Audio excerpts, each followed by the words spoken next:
Hi all, PWD or ProSoft Wireless Designer is a free tool from our website. You can find it in the download section of any of our radios. It's right here. Also in this section is IH Browser. IH Browser is our free configuration and monitoring tool that's really helpful for getting your network up and running after using PWD to design the layout. So we're going to use PWD right now to create a simple BOM, bill of materials. And then my colleague, Steve Purcell from our wireless field application engineering team is going to walk us through IH Browser to configure 2 wireless Ethernet radios to create a small network. And through this whole process, we'll show you how easy it is for us to get up and running ourselves. So let's check it out. Here we have ProSoft Wireless Designer. You start by determining if your application is indoor or outdoor. When you click outdoor, this tool adds a lightning protector and a weatherproofing kit for the connectors on the accessories. Let's choose indoors here to keep this application simple, and we'll leave it at network 1. Now we have to choose the radio technology that we're leveraging for our application. By this stage, we've already decided that we're using wireless Ethernet in our application or 802.11. But we can also use this tool to build a system with our cellular radios, which is awesome. So we'll go in here and we'll click on the RLX2 IHNF-A because this is one of our most popular products, leveraging the most popular technology in these types of applications. Then you can choose the region where your application will be installed. So this list is filtered by the in-country laws that this particular product that we just selected meets. So for example, you don't see Europe on this list. We have a special product for Europe. It ends in a -E as opposed to a -A that we selected. So let's click on North America and get started. So we can start here with the access point or the master. Oftentimes you need additional installation flexibility of the antenna location. So we can add 5 feet in this menu and jump right in. So we can go over, transition to the pick tool and double click on the radio. To bring us to this menu, there's a lot of information here. But one of the most important things that we can do from this menu is customize the accessories for your application for this site. By clicking on any accessory, you can find a list of all the available components we at ProSoft have for that section. So this is where our huge portfolio of antennas comes into play. So a huge benefit of our IHNF radio is that it offers MIMO capability. So we want to leverage that by choosing a MIMO omnidirectional antenna for the master. Let's choose this antenna right here with a gain of 2.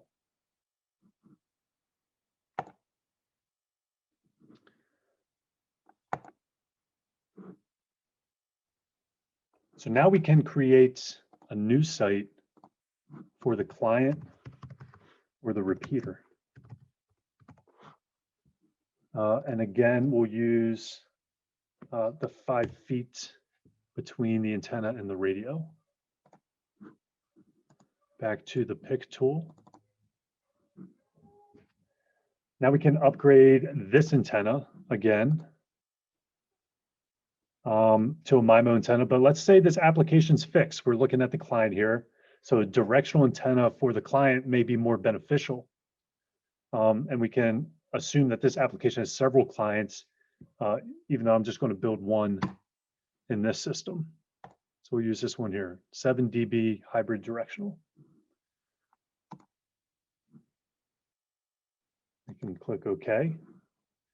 Now we go to create the link between the master and the client to determine the status of that link. Let's say it's a 50-foot wireless system. And this tool is going to give you a green light. Double click on that. It'll give you an excellent reading for the signal strength. But what happens if you, in fact, want to create a 200-foot link? The link becomes weaker. You get a yellow flag. You have a poor signal. So this tool is really helpful in allowing you to go back and specify a stronger antenna for the application.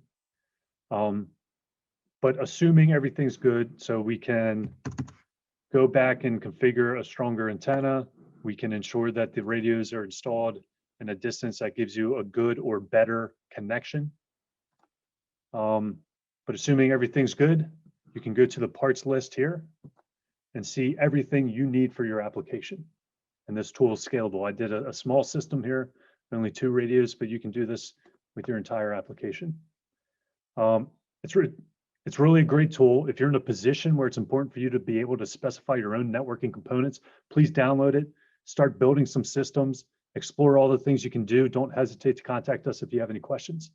So I know overall, this was a really quick demo of this tool, but to tell you the truth, I feel it was enough for us to start getting our feet wet when specifying an industrial wireless system. The truth is, it is pretty easy to do. So now we can have Steve take us through how to configure these devices and how to establish that wireless connectivity. So let's transition here to Steve.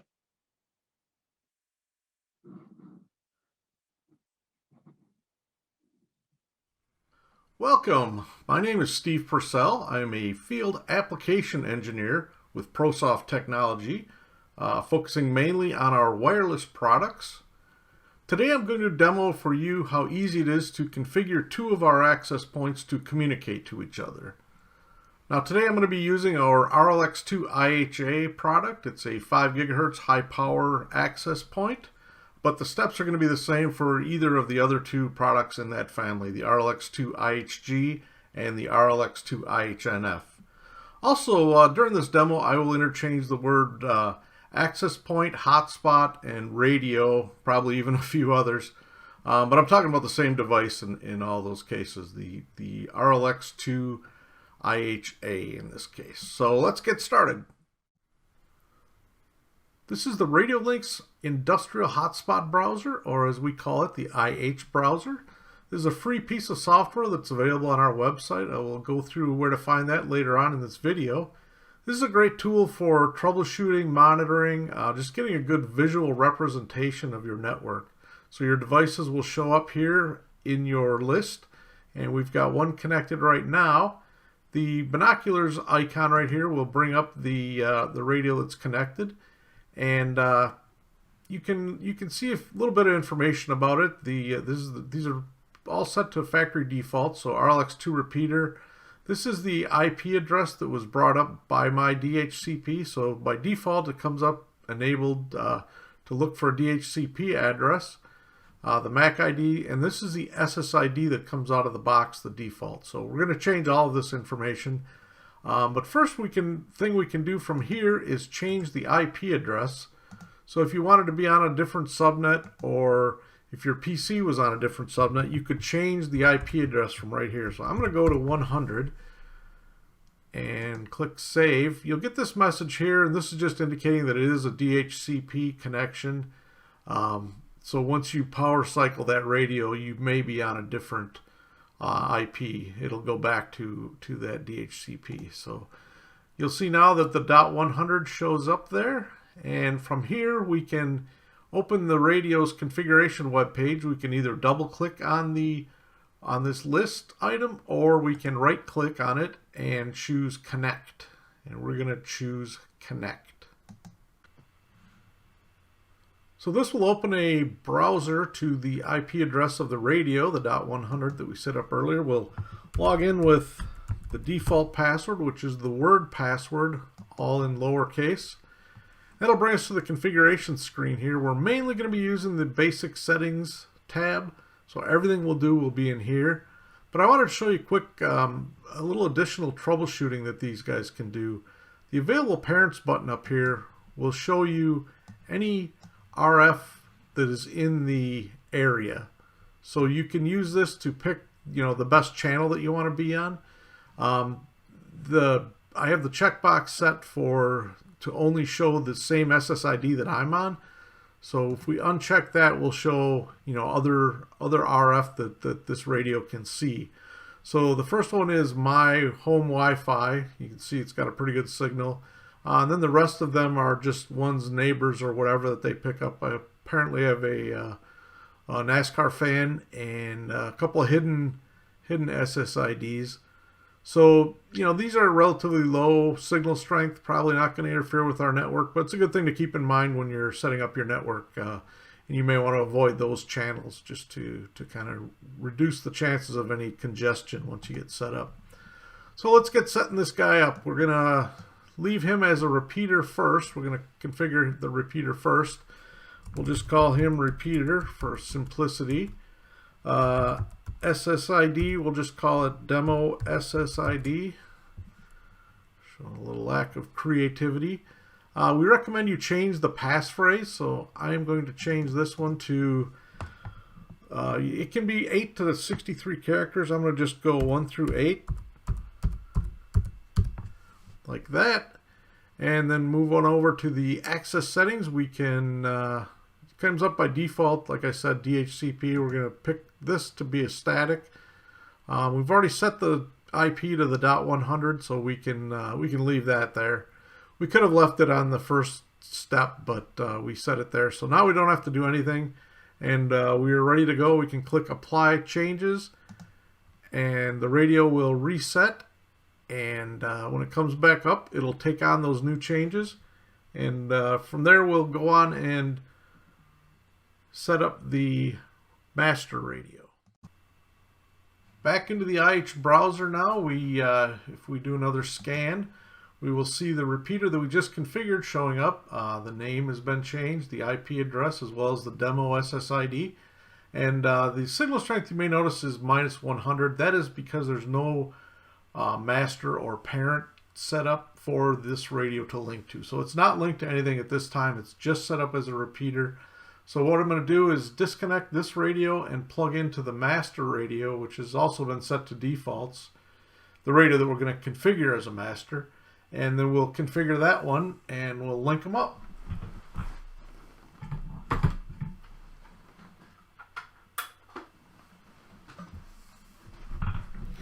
Okay, so I switched the cable over to the other radio. We'll do a clear and then a scan, and we'll see this is the new radio that we're going to configure. It's got a IP of .35, and so we're going to right click and change the IP address on this guy from here as well. And we're going to go just bump it up by 1 and go up to 101. So the repeater was 100 and the master now is going to be 101. So we'll get this message again. And from here we can open the web page as we did before, and let's go there now. So the browser will pop back open. We're now connected to the second radio. Log in with that default password again. And we've got the main screen here. Now we'll configure this guy as the master. So we've got master for the name, demo SSID, and this has to match what we configured the other radios for, or they won't link. Pick master on this one. And you may remember earlier when we were looking at the available parents, we saw there was some activity in the upper band here. 149 was the home Wi-Fi. So I'm going to bop down and set this one to 48. We'll come over here, set the security settings. And again, this has to match what the other radios are. And we'll set this to assure it uses a static IP, which it already came through because we set the IP address earlier. And that's all we need to do. There's no other configuration required on this radio. Click the apply settings and let it finish saving, and then we'll jump back into the IH browser and show you that everything linked up.